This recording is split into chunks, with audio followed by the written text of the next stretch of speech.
انتظار کرتے رہے یہ دیکھنے کے لیے کہ آخر یہ رات بھر کیا کیا کریں گے۔ وہ صحابی جن کو جنت کی خوشخبری دی گئی تھی، وہ عشاء کی نماز پڑھ کے مسجد سے آئے، بستر تیار کیا، بستر پر آ کے بیٹھ گئے، دو چار کچھ دعائیں پڑھی تھوڑی دیر، 2-4 منٹ، اور آرام سے سو گئے۔ اور فجر کا ٹائم ہوا، صبح اٹھے، وضو کیا اور مسجد میں آ گئے۔ رات بھر کوئی عمل، نہ قرآن کی تلاوت، نہ کوئی اور نماز، نہ کوئی ذکر، نہ کوئی تسبیحات، الگ سے کوئی کام انہوں نے نہیں کیا۔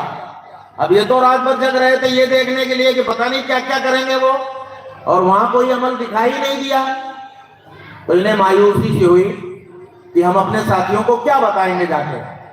لیکن پھر انہوں نے یہ سوچا اپنے دل میں کہ چونکہ میں ان کے ساتھ تھا، ہو سکتا ہے میری وجہ سے کہ اکیلے رہتے ہوں گے تو خوب عبادت کرتے ہوں گے، میں تھا ان کے ساتھ تو شاید وہ مجھے نہ دکھانا چاہتے ہوں، یہ دکھاوا نہ بن جائے، اس لیے میری سامنے انہوں نے کوئی کام نہیں کیا۔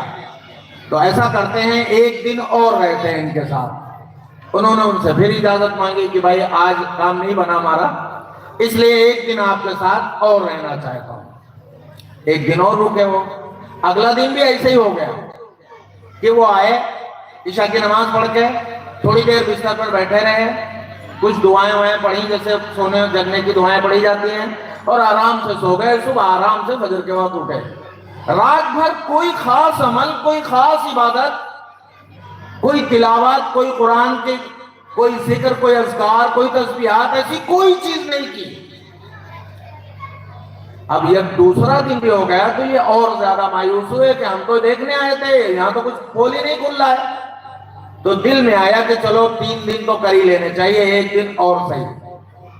انہوں نے ایک دن کی اور اجازت لے لی، ایک رات اور رہے، اور وہ رات بھی ایسے ہی گزر گئی جیسی 2 راتیں گزر گئی تھی، کوئی خاص عمل پتہ نہیں لگا۔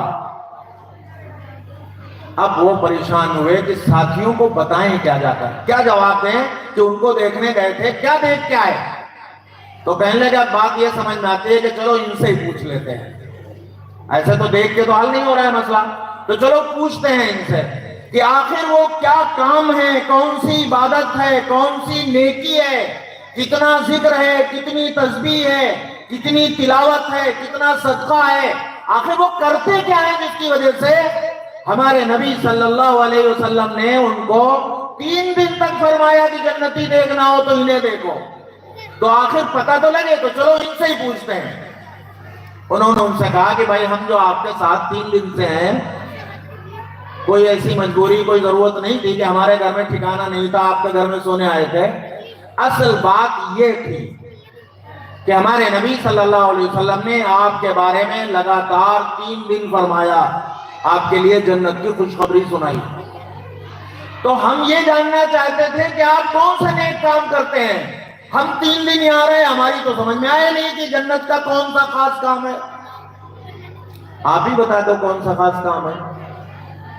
صحابی رسول نے یہ سنا کہ ہمارے نبی نے ہمارے بارے میں 3 دن لگاتار جنتی ہونے کی خوشخبری سنائی۔ میں نے ابھی شروع میں بات بتائی تھی کہ ایک ایمان والے کی سب سے بڑی کامیابی، بالکل آخری درجے کی بڑی کامیابی ہے کسی طرح جنت ملے، یہ ہے سب سے بڑی کامیابی۔ وہاں صحابی رسول کو ڈائریکٹ ہمارے نبی کی زبان سے خوشخبری مل رہی کہ یہ جنتی ہیں، تو اس سے بڑی کوئی خوشی کا تو موقع ہو ہی نہیں سکتا تھا۔ تو مارے خوشی کے وہ رونے لگے کہ ہمارے نبی نے ہمیں جنتی کہا، ہمارے نبی کی مبارک زبان پر میرا نام آیا اور ہمارا نام لے کر ہمارے لیے آپ نے جنتی کہا۔